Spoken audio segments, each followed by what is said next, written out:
കാർഷിക മേഖലയും വ്യാവസായിക മേഖലയും ഒക്കെ എത്രമാത്രം പ്രോത്സാഹനം വാങ്ങുന്നുണ്ട് ഈ ഒരു ബജറ്റിൽ എന്ന് കണ്ടറിയേണ്ടിയിരിക്കുന്നതിന്റെ വിശദാംശങ്ങൾ പുറത്തു വരാനിരിക്കുന്നേ. ശ്രീ JR പത്മകുമാർ BJP നേതാവ് നമ്മോടൊപ്പം ചേരുന്നു. ശ്രീ പത്മകുമാർ, ഈ ബജറ്റിനെ അതിന്റെ പൊതു സ്വഭാവത്തെ എങ്ങനെയാണ് താങ്കൾ നോക്കിക്കാണുന്നത്?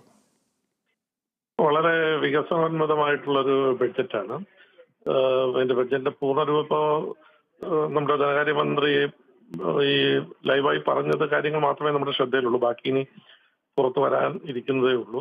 പക്ഷെ വളരെ നമ്മുടെ പ്രത്യേകിച്ചും ഈ ഇന്ത്യയിലെ മുഴുവൻ ജനങ്ങളെയും കണക്കിലെടുത്തുകൊണ്ട് ഒരു ഇൻക്ലൂസീവ് ഡെവലപ്മെന്റിന് വേണ്ടി ഉതകുന്ന ഒരു ബഡ്ജറ്റാണ്. കൂടുതൽ പ്രധാനമായിട്ടും ഒരു 7-8 സെക്ടേഴ്സിൽ പ്രാധാന്യം കൊടുത്തിട്ടുണ്ട്. അതിൽ തന്നെ പ്രയോറിറ്റി തൊഴിൽ, സ്കിൽ, MSc ലെവൽ, ഇടത്തരം ചെറുകിട മേഖലകൾക്കൊക്കെ പ്രാധാന്യം കൊടുത്തുകൊണ്ടുള്ള ഒരു ബഡ്ജറ്റാണ്. തീർച്ചയായിട്ടും അത് പ്രത്യേകിച്ചും യുവജനങ്ങൾക്ക്, കാർഷിക മേഖലകൾക്ക് കൂടുതൽ തൊഴിലവസരം ഉണ്ടാക്കുന്നതിന് വേണ്ടിയിട്ട്, അതുപോലെ സ്കിൽ ഡെവലപ്മെന്റിന് വേണ്ടിയിട്ടൊക്കെ ഈ പ്രത്യേകം നീക്കി വെച്ചിട്ടുണ്ട്. അതിൽ എംഫസിസ് കൊടുത്തിട്ടുണ്ട്. ഒരു സസ്റ്റൈനബിൾ ഡെവലപ്മെന്റിന് വേണ്ടി നമുക്കറിയാമല്ലോ, ഇപ്പോ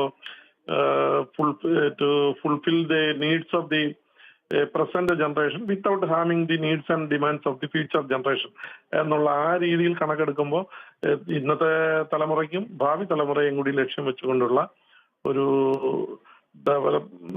ശരി, ശ്രീ പത്മകുമാർ, ഇപ്പോൾ കേരളം ഒരു 24,000 കോടി രൂപയാണ് ഒരു പാക്കേജായി ആവശ്യപ്പെട്ടിരുന്നത്. പക്ഷേ നിഷ്കരണം തള്ളിക്കളയുന്ന ഒരു സാഹചര്യമാണ്. ഇപ്പോൾ പൊതുവായി താങ്കൾ സൂചിപ്പിച്ച വിധത്തിലുള്ള ആനുകൂല്യങ്ങൾ, ഇളവുകളൊക്കെ അല്ലെങ്കിൽ അത്തരത്തിലുള്ള പ്രോത്സാഹനങ്ങളൊക്കെ രാജ്യം ഉടനീളമുള്ള നേട്ടങ്ങളൊക്കെ കേരളത്തിന് ലഭ്യമാവും. അത് സംശയമില്ലാത്ത കാര്യമാണ്. എങ്കിലും കേരളത്തിന്റെ ഈ ആവശ്യം, കേരളത്തിൻ്റെതായ ആവശ്യം നിരസിക്കപ്പെട്ട സാഹചര്യം എന്താണ്?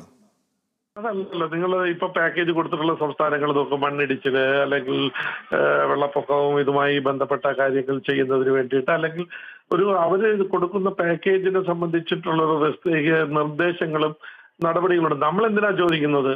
നമ്മള് കടം വീട്ടിന് പലിശ കൊടുക്കുന്നതിനും സാലറി കൊടുക്കുന്നതിനും കടം തിരിച്ചടയ്ക്കുന്നതിനും ഇതാണോ വേണ്ടത്?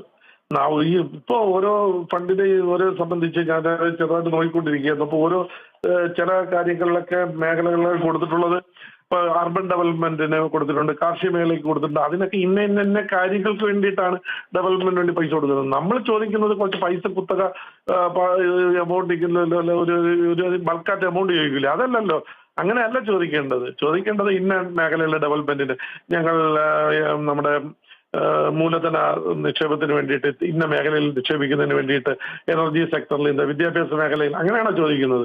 ഞങ്ങൾക്ക് ഇത്ര രൂപ വേണം, ഞങ്ങൾക്ക് കടം തീർക്കാനും പലിശ തീർക്കുന്നതിന് വേണ്ടിയിട്ടും സാലറി കൊടുക്കുന്നത്, അങ്ങനെ ചോദിച്ചാൽ പൈസ കേന്ദ്ര ഗവൺമെന്റ് കൊടുക്കാൻ കഴിയില്ല.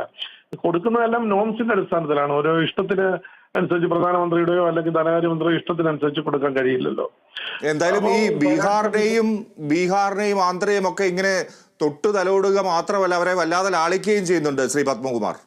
അതൊക്കെ പ്രചരിപ്പിക്കുന്നതാണ്. നമ്മുടെ ഒരു മുന്നണി ഭരണ സംവിധാനത്തിൽ അവര് ആവശ്യപ്പെടുന്നത് ന്യായമാണെന്ന് തോന്നുന്നുണ്ടെങ്കിൽ നമ്മുടെ ഭരണഘടന അനുസരിച്ചിട്ട് ഫിനാൻസ് കമ്മീഷന്റെ അറിവോടും സമ്മതത്തോടും കൂടിയാണല്ലോ കൊടുക്കുന്നത്. അപ്പൊ അത് അപ്രൂവൽ ഉണ്ടായിട്ടുണ്ടാവും. ആ രീതിയിൽ ക്രിയാത്മകമായ ഗവൺമെന്റ് നമ്മുടെ നോംസിനകത്തു നിന്നുള്ള പദ്ധതി ഈ ഡിമാൻഡ് വയ്ക്കാൻ കേരളം ശ്രമിക്കുക എന്നുള്ളതാണ്. അല്ലാതെ വേഗമായിട്ട് ഡിമാൻഡ് ചെയ്താൽ കൊടുക്കാൻ കഴിയില്ലല്ലോ.